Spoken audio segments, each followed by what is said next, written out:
আছো? আমরা ভালো আছি। এই যে আমরা অন্নপ্রাশন বাড়ি যাচ্ছি। অন্নপ্রাশন ভাইয়ের আমরা যাচ্ছি এখন অন্নপ্রাশনে। টোটোতে যাচ্ছি।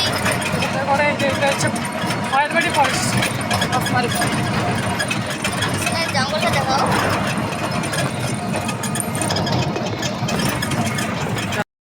অন্নপ্রাশনে পৌঁছে গেলাম। তো অন্নপ্রাশনে পৌঁছে যাওয়ার সাথে সাথেই বাড়িতে নাচানি শুরু হয়ে গেছে, কারণ জল আনতে যাবে। তো আমরা বেশিক্ষণ দেরি না করে দিদি বলতেছিল যে চলো চলো চলো, সময় নেই। তো আমরা জল আনতে রেডি হয়ে পড়লাম। তো এখন যাচ্ছি হেঁটে হেঁটে, এত গরম ছিল না।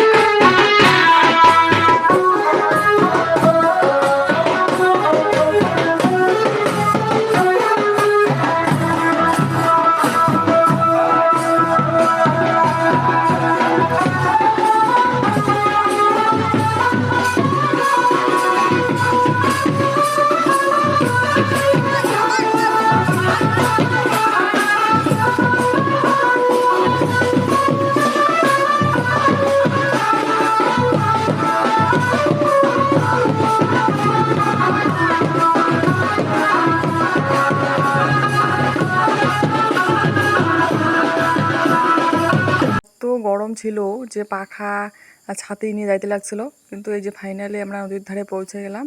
সবাই নামতেছিল, আমি নামিনি, নদীর ধারে ভিডিও করতেছিলাম উপরে, নদীর উপরে বসে।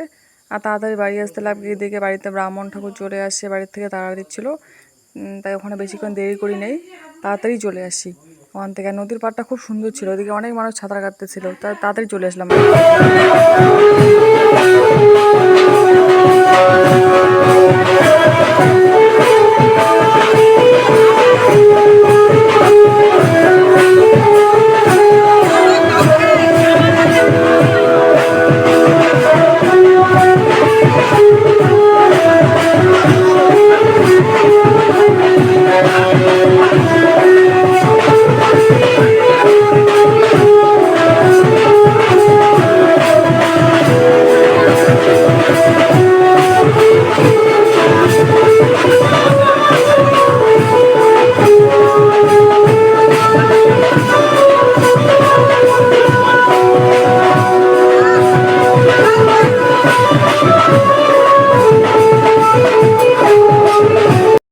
ফাইনালি এত গরমের মধ্যে আমাদের অন্নপ্রাশনের পর্ব শেষ হইলো।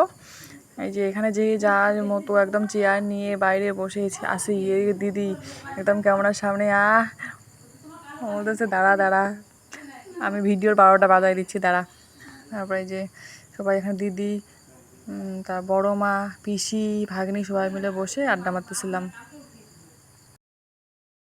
এদিকে অনেক রাত হয়ে গেছে, অন্নপ্রাশনে খাওয়া দাওয়া শুরু হয়ে গেছে, মানুষজন আসা শুরু হয়ে গেছে। আমরা দাঁড়াইছিলাম খাওয়ার জন্য, তো জায়গা ছিল না, এর জন্য বারান্দার মধ্যে দাঁড়াইছিলাম। অনেক রাতও হয়ে গেছে, বাড়িও আসতে লাগবে।